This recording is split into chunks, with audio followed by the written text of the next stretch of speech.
L'aigua a casa nostra té el mateix problema moltes vegades que el país, que està mal explicat o no està explicada. Perquè hi ha molta gent que no sap que de la mateixa manera, en els mateixos anys, simultàniament, que els nord-americans estaven fent la conquesta de l'oest, nosaltres estàvem fent la conquesta de l'oest català, que és el canal d'Urgell.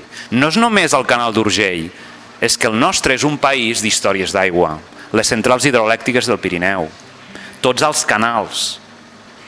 L'aigua forma part de nosaltres des de tots els punts de vista. Falta aquest nosaltres d'història de l'aigua que no tenim.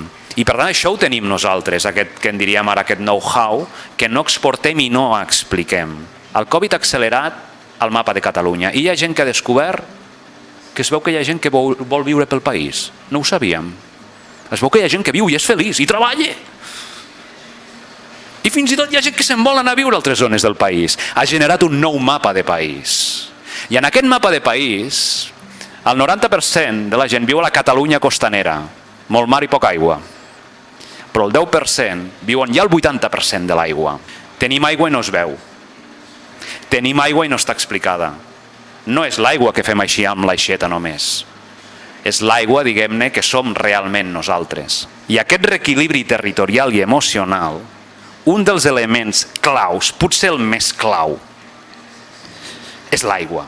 Si volem ser un país de la primera divisió, tot això ho hem de saber i ho hem d'explicar. Perquè si al segle XIX hi va haver una gent que ho van fer, que van somiar el demà, em pregunto com és que al segle XXI, realment si ho van fer al segle XIX, em direu que al segle XXI no ho podem fer?